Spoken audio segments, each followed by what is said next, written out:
नमस्कार. आज आपण एका अशा प्रवासाचा आढावा घेणार आहोत ज्याने 17व्या शतकातल्या भारताचा नकाशाच पूर्णपणे बदलून टाकला. ही कहाणी आहे एका असामान्य योद्ध्याची, एका द्रष्ट्या राजाची, ज्यांनी अक्षरशः शून्यातून एक बलाढ्य स्वराज्य उभं केलं. आता सुरुवातीलाच एक विचार करूया. हातात अफाट सैन्य नाही किंवा पिढ्यानपिढ्या चालत आलेला अथांग खजिनाही नाही. तरीही एका नेत्याने त्या काळातील जगातील सर्वात मोठ्या साम्राज्यांचा पाया कसा हादरवला असेल? खरं सांगायचं तर या प्रश्नाचं उत्तर खूप रंजक आहे.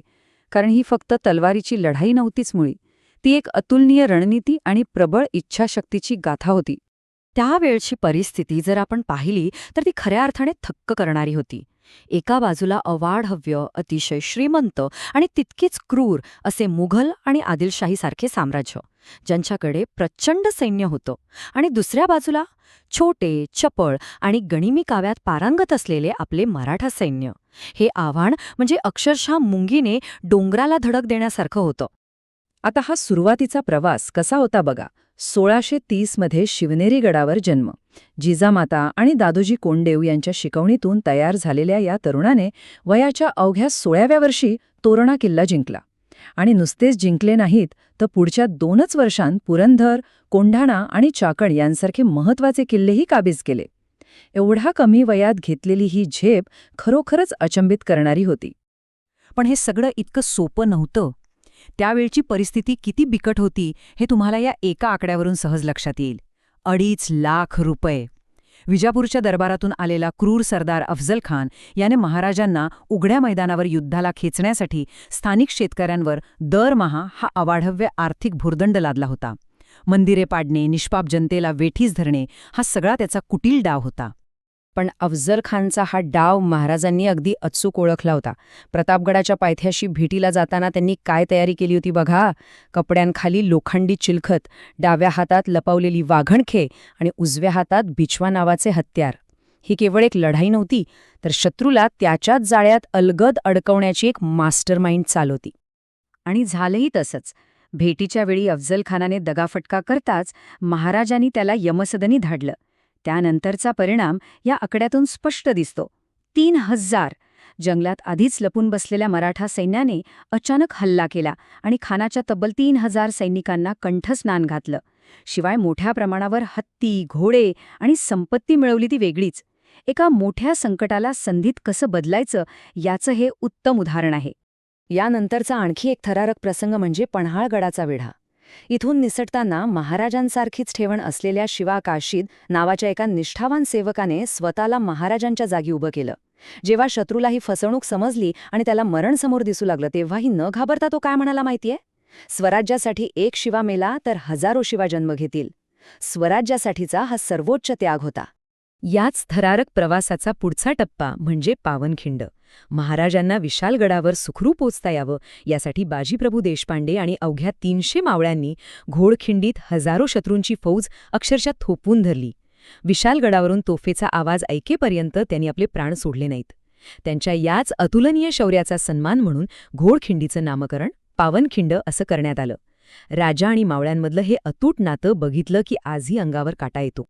आणि हा संघर्ष फक्त इथेच थांबला नाही.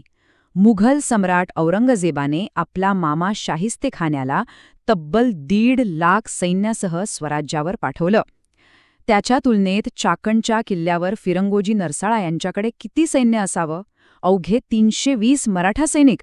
हे चित्रच स्पष्ट करतं की हा लढा म्हणजे एका महाकाय हत्तीचा आणि मुंगीचा सामना असल्यासारखा होता. पण इथला सर्वात महत्त्वाचा मुद्दा म्हणजे हा आकडा 56 दिवस. अवघ्या 320 मावळ्यांनी 20,000 मुघल सैनिकांना सलग 56 दिवस किल्ल्याबाहेर रोखून धरलं होतं. विचार करा, हे साधेसुधे शौर्य नव्हते, तर ती गनिमी काव्याची आणि अफाट धैर्याची परिसीमा होती. त्यानंतरची घटना तर कोणत्याही थरारक हेरगिरीच्या कथेपेक्षा कमी नाही. लाल महालात ठाण मांडून बसलेल्या शाहिस्तेखानावर महाराजांनी रात्रीच्या वेळी केवळ 400 मावळ्यांसह अचानक एक सर्जिकल स्ट्राईकच केला. घाबरलेल्या शाहिस्तेखानानं जीव वाचवण्यासाठी खिडकीतून उडी मारली. त्यात त्याची 3 बोटं छाटली गेली आणि त्याला अक्षरशः पळ काढावा लागला. तलवारीपेक्षा बुद्धीने दिलेला हा असा जोरदार दणका होता की औरंगजेबाने रागाच्या भरात या खानाची रवानगी थेट बंगालला करून टाकली. आता बघा, राज्य चालवायचं तर केवळ लढाया जिंकून भागत नाही, त्यासाठी भक्कम अर्थव्यवस्थेचीही गरज असते, हे महाराजांनी अचूक ओळखलं होतं. म्हणूनच त्यांनी मुघलांच्या सर्वात श्रीमंत व्यापारी केंद्रावर म्हणजेच सुरतेवर छापा टाकला आणि तिथून मिळवलेली तब्बल 1 कोटी रुपयांची संपत्ती ही स्वराज्याच्या प्रशासकीय आणि लष्करी उभारणीसाठी पुढे अत्यंत मोलाची ठरली. पण इतिहासात नेहमीच असे चढउतार येत असतात. मिर्झाराजे जयसिंग यांनी जेव्हा स्वराज्याला वेढा घातला आणि रयतेची गावे उद्ध्वस्त करायला सुरुवात केली, तेव्हा एका खऱ्या आणि प्रगल्भ नेत्याचे दर्शन घडले. सामान्य रयतेला उपासमारीपासून आणि मृत्यूपासून वाचवण्यासाठी महाराजांनी 1665 मध्ये पुरंदरचा तह केला आणि स्वतःच्या 35 पैकी 23 किल्ले मुघलांच्या स्वाधीन केले. 2 पावले पुढे जाण्यासाठी 1 पाऊल मागे घेण्याचा हा अत्यंत कठीण पण तितकाच आवश्यक निर्णय होता. या संपूर्ण प्रवासातील सर्वात थरारक घटना म्हणजे आग्रा इथून झालेली सुटका. औरंगजेबाने दगा करून महाराजांना आणि संभाजीराजांना नजरकैदेत ठेवलं, पण तिथेही महाराजांनी अत्यंत कुशलतेने एक मानसिक खेळ खेळला. पहिल्यांदा कैदेत आनंदी असल्याचं नाटक केलं, नंतर आजारी पडल्याचं भासवलं, साधुसंतांना रोज फळांचे पेटारे पाठवायला सुरुवात केली आणि शेवटी त्याच पेटाऱ्यांमध्ये लपून सुरक्षितपणे बाहेर पडले. हा बुद्धीचा आणि धैर्याचा एक अद्वितीय नमुना आहे. या सगळ्यावर मुघल पहारेकऱ्यांची अवस्था तर खरंच पाहण्यासारखी होती.